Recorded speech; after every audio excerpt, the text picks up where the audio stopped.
Today I want to compare the Sony 24mm f1.4 G-Master lens versus the Sony 28mm f2. One costs a lot more than the other. I'm going to put them head to head, side by side, to see if you can tell which one is which. In case you're wondering, I am shooting this on the Tamron 17-28mm on my Sony ZV-E1. This lens right now is shooting at f2.8, and look, just has the range. Whoa! I don't really use zoom lenses. I much prefer prime lenses. I really like that wide lens. I love the super buttery backgrounds. And right now, look, this is about, oh, let's see if we can get how bokeh. There. We get some bokeh there. Looks pretty good. And it is very convenient to be able to have the ability to get the shot that you like. Let's just jump in. I'll show you some footage and then we'll talk about it.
In case you couldn't tell, number one was the 28mm lens, and number two was the 24mm G-Master. You know, I thought the 28mm did a pretty dang good job in this test. There's one thing that I realized that I didn't really factor in is that I had the different color lights going on in the background, and this really changes not only just the white balance, but the skin tones. I notice whenever I have yellow or green on the background, it makes my skin tones not look as good as when my background ambient light is more purples and blues.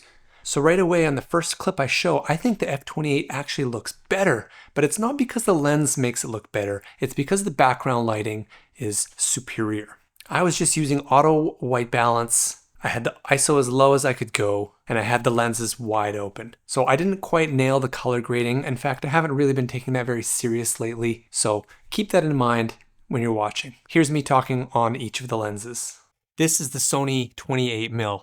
I think it looks pretty good. What I don't like about using 28mm is that I sit a little further away from the camera. Right now, this is me reaching, I'm still about 4 inches away from the lens. I can't work with the camera. So if I want to work with it, I have to lean in pretty far forward. So since it pushes me further away from the camera, I definitely get a lot less separation from the background if I want that shot that I like right above the belly button with a couple inches above my head. This is kind of my ideal shot.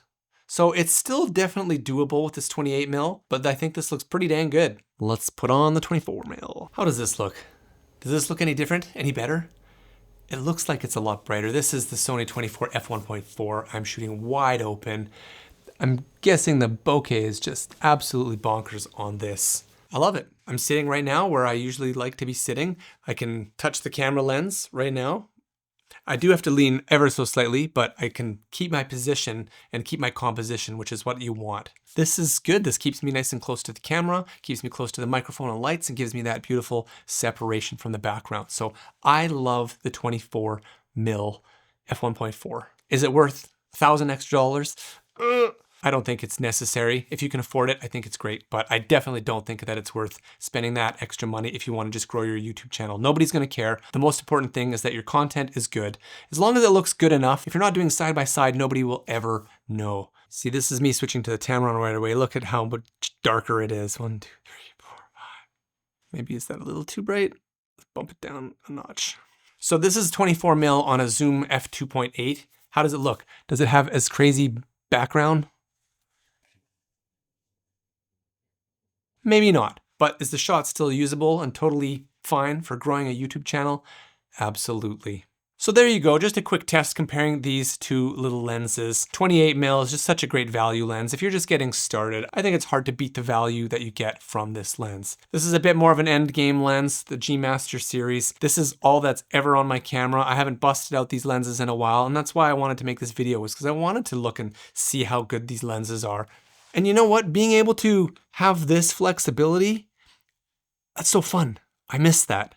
I really do. It's neat. It helps tell the story a little bit more, you know. You can kind of change it as you're going if you want to showcase something a little closer. And then if you want to involve people into the room, you can go super ultra wide. So love having a zoom lens. I think I should play around with it a little bit more. Man, I am like a foot from the lens. It's crazy. And you can see all of this.